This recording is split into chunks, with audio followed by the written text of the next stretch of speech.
ოლიგარქის რეჟიმი ოპოზიციის აკრძალვას გეგმავს. ივანიშვილის პარტია აღარ მალავს, რომ წულუკიანის კომისიის მიზანი მოწინააღმდეგე პარტიების გაუქმება. უკანონო გადაწყვეტილების საფუძველი ის დოკუმენტი უნდა გახდეს, რომელსაც სწორედ ოლიგარქის წარმომადგენლები პარლამენტის შენობაში შექმნიან. საბოლოო სიტყვა კი საკონსტიტუციოზე იქნება, რომელმაც არაერთხელ აღასრულა რეჟიმის სურვილები. ოცნებამ უკანონო ფორმატის საზღვრებიც გააფართოვა და დევნით ემუქრება არა მხოლოდ ნაციონალური მოძრაობის წევრებს, არამედ ყველას, ვინც ოლიგარქთან დაპირისპირება გაბედა. როგორ აღიქვეს პარტიებში გაუქმების ანონსი, ქეთი ნადიბაიძემ მოისმინა, მათი შეფასებები ისუერთდება ფორმულას პირდაპირ ეთერში. დიქტატურა ღიად აჩვენებს უკვე საკუთარ სახეს და მიზანს, ასე ეხმაურებიან ქართული ოცნების პოლიტიკური ოპონენტები ბიძინა ივანიშვილის გუნდის ახალ ჩანაფიქრს. ეს არიან ოპონენტები, რომლებიც მთავარი სამიზნეები არიან სწორედ აი ამ ჩანაფიქრის. ისინი ამბობენ, რომ მოულოდნელი არ ყოფილა ივანიშვილის ეს გადაწყვეტილება იმ ნაბიჯების შემდეგ, რაც განსაკუთრებით ბოლო პერიოდის განმავლობაში ქართულმა ოცნებამ გადადგა ადამიანის უფლებების და დემოკრატიის წინააღმდეგ ქვეყანაში. ქართული ოცნება არ ელოდება მის მიერვე შექმნილი საგამოძიებო კომისიის მუშაობის დასრულებას, ოფიციალური დასკვნის დადებას და უკვე პირველივე სხდომების პარალელურად აანონსებს პოლიტიკური ოპონენტების აკრძალვას და აანონსებს არა მხოლოდ ნაციონალური მოძრაობის აკრძალვას, რომელიც აი მის მიერ შექმნილი ამ კომისიის მთავარი სამიზნე არის, არამედ სხვა ოპოზიციური პარტიებისაც აპირებს, რომ ეს პარტიები გამოაცხადოს ნაციონალური მოძრაობის მემკვიდრეებად და კონსტიტუციის დონეზე აკრძალოს. ისიც ცხადია ამ ვითარებაში, მთავარი რგოლი იქნება საკონსტიტუციო სასამართლო. მინდა ამ მოღალატურ რეჟიმს უთხრა, რომ ნაციონალური მოძრაობა არ არის რაღაცა იურიდიული, მხოლოდ რაღაცა დოკუმენტი.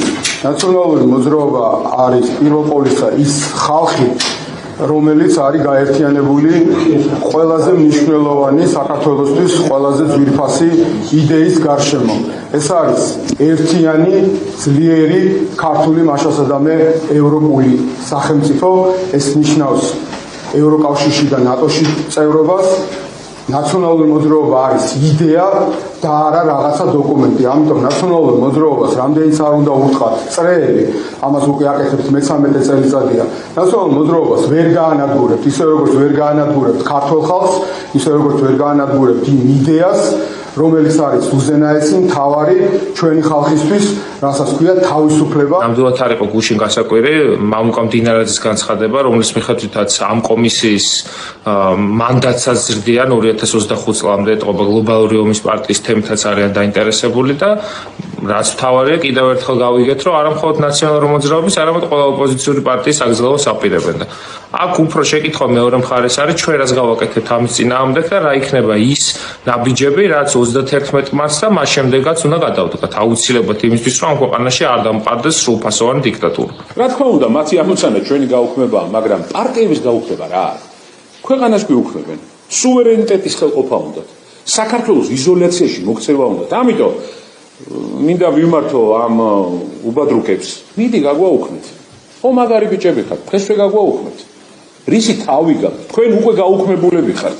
საერთაშორისო სამართლით თქვენ გაუქმებულები ხართ. ქართული ოცნება არის არაღიარებული ვიწრო დაჯგუფება ადამიანების, რომელიც იზოლაციაშია ქვეყნის შიგნით, იზოლაციაშია ქვეყნის გარეთ თვითონ.